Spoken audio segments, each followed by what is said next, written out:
ನಿಮ್ಮ ಹಳೆಯ ಒಡವೆನ ಅಧಿಕ ಬೆಲೆಗೆ ಮಾರಬೇಕೆ?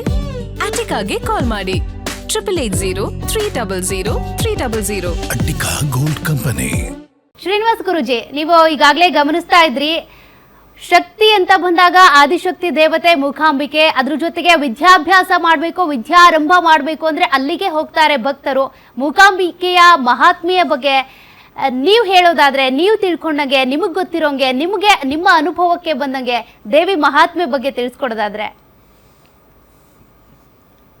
ನೋಡಿ, ಸಪ್ತ ಮಾತೃಕೆಯರಲ್ಲಿ ಅತ್ಯಂತ ಪ್ರಥಮ ಸ್ಥಾನದಲ್ಲಿ ನಿಲ್ಲುವಂತಹ ಒಂದು ಕ್ಷೇತ್ರ ಯಾವುದು ಅಂತ ಅಂದ್ರೆ ಅದು ಕೊಲ್ಲೂರ ಮೂಕಾಂಬಿಕಾ ಕ್ಷೇತ್ರ.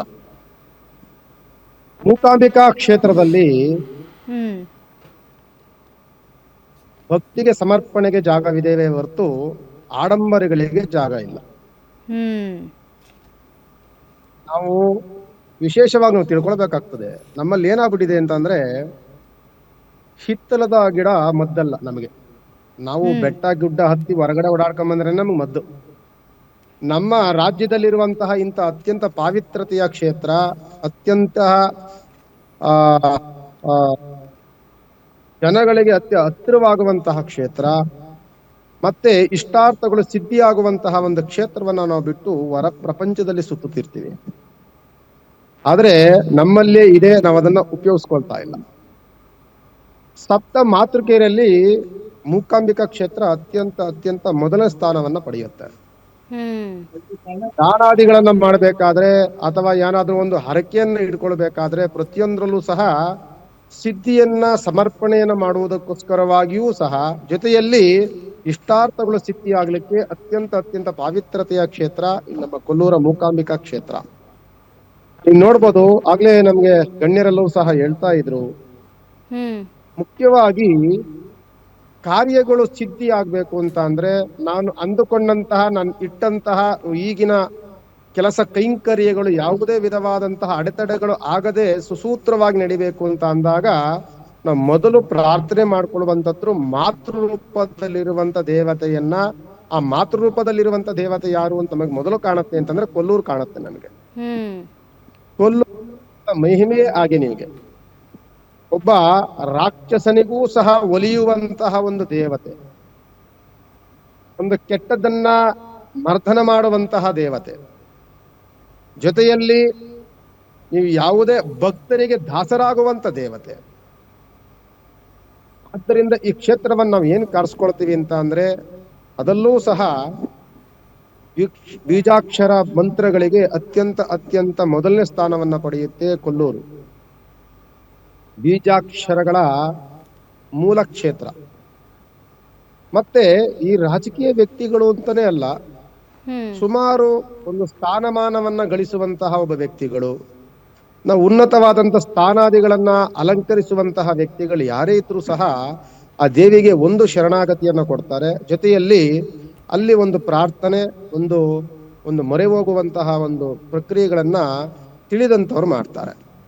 ಇವಾಗ ಜ್ಯೋತಿಷಿಗಳಾಗ್ಲಿ, ಒಬ್ಬರು ಅರ್ಚಕರಾಗ್ಲಿ, ಒಬ್ಬರು ಒಂದು ಪೀಠಾಧಿಪತಿಗಳಾದ್ರಿ, ಯಾವ್ದೋ ಒಂದು ನೀನು ಒಂದು ಕಾರ್ಯಗಳಿಗೆ ನೀನು ಹೋಗ್ತಿದ್ಯಾ ಅಂತಂದ್ರೆ ಒಂದು ಕೊಲ್ಲೂರ್ಗೆ ಹೋಗಿ ಅಲ್ಲೊಂದು ಪ್ರಾರ್ಥನೆ ಮಾಡ್ಕೊಂಡು ಬನ್ನಿ, ಅಲ್ಲೊಂದು ಸಮರ್ಪಣೆಯನ್ನ ಮಾಡ್ಬನ್ನಿ, ಏನಾದ್ರೂ ಒಂದು ದಾನ ಧರ್ಮಾದಿಗಳನ್ನ ಮಾಡ್ಬನ್ನಿ, ನಿಮ್ಮ ಕೆಲಸ ಕಾರ್ಯಗಳು ಸುಸೂತ್ರವಾಗಿ ನಡೆಯುತ್ತೆ, ಯಾವುದೇ ಅಡೆತಡೆಗಳಿಲ್ಲದೆ ನೀವು ಕೆಲಸ ಕಾರ್ಯಗಳನ್ನ ಮಾಡ್ಕೊಂಡು ಹೋಗ್ಬೋದು ಅಂತ ಯಾರಾದ್ರೂ ಒಂದು ಸಲಹೆಗಳನ್ನ ಕೊಟ್ರೆ ಅದು ಕೊಲ್ಲೂರಿಗೆ ಮೊದಲು ಕೊಡ್ತಾರೆ.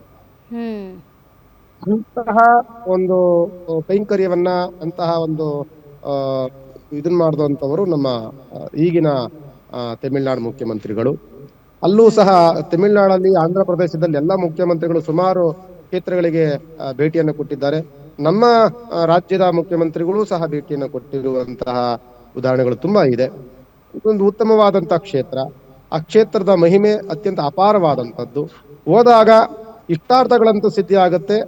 ನಮಗೆ ಅಡೆತಡೆಗಳು ಮಾಡುವಂತವರು, ನಮಗೆ ಅಂತಹ ತೊಂದರೆ ತಾಪತ್ರಗಳನ್ನು ಕೊಡುವಂತವರು ಸ್ವಲ್ಪ ನಮಗೆ ದೂರವಾಗುವಂತಹ ವಾತಾವರಣಗಳನ್ನು ಕೊಡುತ್ತೆ. ಜೊತೆಯಲ್ಲಿ ಒಂದು ಮಾತೃ ರೂಪದಲ್ಲಿ ನಾವು ಮೊಟ್ಟ ಮೊದಲು ನಮ್ಗೆ ಏನಾದ್ರೂ ಸಮಸ್ಯೆಗಳು, ಗೊಂದಲಗಳು ಬಂದಾಗ ನಾವ್ ಯಾರನ್ನ ಪ್ರಾರ್ಥನೆ ಮಾಡ್ಕೊಳ್ತೀವಿ? ಅಮ್ಮನ್ ಪ್ರಾರ್ಥನೆ ಮಾಡ್ಕೊಳ್ತೀವಿ. ತಾಯಿಯ ರೂಪದಲ್ಲಿರುವಂತವಳು ಮೂಕಾಂಬಿಕೆ, ಪಾರ್ವತಿಯ ಮತ್ತೊಂದು ರೂಪದಲ್ಲಿ ನಮಗೆ ದರ್ಶನ ಕೊಟ್ಟು ಭಕ್ತರ ಉದ್ಧಾರಕ್ಕಾಗಿ ನೆಲೆ ನಿಂತಂತವಳು ಮೂಕಾಂಬಿಕೆ.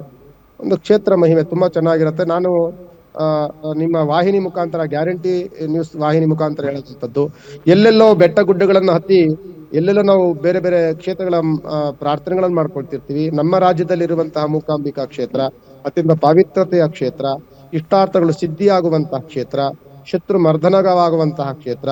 ಇಂಥ ಕ್ಷೇತ್ರಗಳಿಗೆ ನಾವು ಭೇಟಿಯನ್ನು ಕೊಡಬೇಕು. ಆ ದೇವಿಯ ಒಂದು ದರ್ಶನ, ಒಂದು ಬಾರಿ ನೀವು ಕ್ಷೇತ್ರಕ್ಕೆ ಹೋದ್ರೆ ಕ್ಷೇತ್ರ ಮಹಿಮೆ ಅತ್ಯಂತ ಅಪಾರವಾದಂಥದ್ದು. ಆ ಕ್ಷೇತ್ರಕ್ಕೆ ಹೋದ್ರೆ ಮತ್ತೆ ಮತ್ತೆ ಕ್ಷೇತ್ರಗಳನ್ನು ನೋಡ್ಬೇಕು ಅಂತ ನಾವು ಅಂದ್ಕೊಳ್ತೀವಿ. ಆಗ್ಲೇ ನಮ್ಮ ಕ್ಷೇತ್ರದ ಭಕ್ತರೊಬ್ಬರು ಅಲ್ಲಿ ನಾನು ಮಾತನಾಡ್ತಿದ್ದಾರೆ. ಅವ್ರು ಹೇಳಿದ್ರು, ತುಂಬಾ ಬಡತನದಲ್ಲಿ ಬಂದು ನಾನು ಈ ಶ್ರೀಮಂತಿಕೆಯನ್ನು ನೋಡ್ತಿದ್ದೀನಿ ಅಂತಂದ್ರೆ ಸುಮ್ನೆ ಯಾವ್ದು ಮ್ಯಾಜಿಕಲ್ ಏನೂ ಆಗೋದಿಲ್ಲ. ಅದರಿಂದ ನಾವು ಆ ದೇವಿಯನ್ನ ನಂಬಿದಾಗ, ಆ ದೇವಿಗೆ ಮೊರೆ ಹೋದಾಗ, ಆ ದೇವಿಯ ಭಕ್ತರಾದಾಗ, ನಮ್ಮ ರೀತಿ ನೀತಿಯೂ ಚೆನ್ನಾಗಿದ್ದಾಗ ಆ ದೇವಿ ನಮಗೆ ಅತ್ಯಂತ ನಮ್ಮ ದಾಸರನ್ನಾಗಿ ಮಾಡ್ಕೊಳ್ತಾಳೆ. ಜೊತೆಯಲ್ಲಿ ನಮ್ಮ ಇಷ್ಟಾರ್ಥಗಳ ಸಿದ್ಧಿ ಆಗುತ್ತೆ. ನಮ್ಮ ಬೆಳವಣಿಗೆಯನ್ನ ತುಂಬಾ ಬೆಳವಣಿಗೆಯನ್ನ ನಮಗೆ ಕೊಡ್ತಾಳೆ. ಅವಳು ನಮ್ಮನ್ನ ಬೆಳೆಸ್ತಾಳೆ. ಅದನ್ನೆಲ್ಲವೂ ಸಹ ನಾವು ಸುಮಾರು ಜನಗಳನ್ನು ನೋಡಿದ್ದೇವೆ. ನಾವು ವರ್ಷಕ್ಕೊಂದು ಬಾರಿ ಆದ್ರೂ ಸಹ ಕೊಲ್ಲೂರು ಮೂಕಾಂಬಿಕೆಗೆ ಹೋಗಿ ಅವಳ ದರ್ಶನವನ್ನ ಮಾಡಿ ನಮ್ ಕೈಲಾದಂತಹ ದಾನ ನಮಗೆ ಆಗ್ಲೇ ನಮ್ಮ ಸ್ನೇಹಿತರು ಹೇಳ್ತಾ ಇದ್ರು, ದಾನಗಳಲ್ಲಿ ಅತ್ಯಂತ ಶ್ರೇಷ್ಠವಾದಂತಹ ದಾನ ನಮಗೆ ಚಿನ್ನ, ಬೆಳ್ಳಿ, ಮತ್ತೆ ತಾಮ್ರ, ಅದೇ ರೀತಿಯಾಗಿ ವಸ್ತ್ರ, ಅರಿಶಿನ, ಕುಂಕುಮ, ಸುಮಾರು ದಾನಗಳು ಸಿಗುತ್ತೆ ನಿಮಗೆ ದಾನಗಳಿಗೆ ಹೋದಾಗ. ದಾನಗಳಿಗೆ ಅಗ್ರಮಾನ್ಯ ಸ್ಥಾನವನ್ನ ತಡೆಯುವಂತದ್ದು ಚಿನ್ನ. ಆದ್ರೆ ಬೆಳ್ಳಿಯನ್ನ ಕೊಟ್ಟಾಗ ಬಾಳು ಬಂಗಾರವಾಗತ್ತೆ ಅಂತ ಹೇಳ್ತಿದ್ವಿ. ನಮಗೆ ಇಷ್ಟಾರ್ಥಗಳು ಸಿದ್ಧಿ ಆಗ್ಲಿಕ್ಕೆ, ನಮ್ಮ ನಡೆಯುವಂತ ದಾರಿಯಲ್ಲಿ ಯಾವುದೇ ವಿಧವಾದಂತಹ ತೊಂದರೆ ತಾಪತ್ರಗಳು ಇಲ್ಲದ ರೀತಿಯಲ್ಲಿ ನಡ್ಕೊಂಡು ಹೋಗ್ಬೇಕು ಅಂತ ಅಂದಾಗ, ನಮ್ಮ ಜೀವನ ಸುಗಮವಾಗಿರ್ಬೇಕು ಅಂತ ಅಂದಾಗ ಬೆಳ್ಳಿ ದಾನವನ್ನ ನಾವು ಕೊಡ್ತೇವೆ. ಅಂತ ದಾನವನ್ನ ಕೊಟ್ಟಂತವರು ಮುಖ್ಯಮಂತ್ರಿಗಳು ತಮಿಳುನಾಡವರು. ಅವ್ರಿಗೂ ಸಹ ನಾನು ಇದೇ ವಾಹಿನಿಯ ಮುಖಾಂತರದಲ್ಲಿ ದೇವಿಲಿ ಪ್ರಾರ್ಥನೆ ಮಾಡ್ಕೊಳ್ತೀನಿ, ಅವ್ರ ಇಷ್ಟಾರ್ಥಗಳೆಲ್ಲವೂ ಸಹ ಸಿದ್ಧಿ ಆಗ್ಲಿ ಅಂತ. ನಾನು ಕರ್ನಾಟಕ ಜನತೆಗೆ ಹೇಳುವಂತದ್ದು ಇದನ್ನೇ, ನಾವೆಲ್ಲರೂ ಸಹ ಕ್ಷೇತ್ರದ ಮಹಿಮೆಯನ್ನು ನೋಡಿ. ಅಲ್ಲಿ ಅಪಾರವಾದಂತಹ ಒಂದು ಶಂಕರಾಚಾರ್ಯರು ನಿರ್ಮಾಣವನ್ನು ಮಾಡಿದಂತಹ ಪೀಠ, ಅದನ್ನು ಸಪ್ತ ಮಾತೃಕೆಯಲ್ಲಿ ಅಗ್ರ ಸ್ಥಾನವನ್ನ ಪಡೆಯುವಂತಹ ಒಂದು ಮೂಕಾಂಬಿಕಾ ಕ್ಷೇತ್ರದಲ್ಲಿ ತುಂಬಾ ಆ ಕ್ಷೇತ್ರದ ಮಹಿಮೆ ತುಂಬಾ ಅಪಾರವಾದಂತ.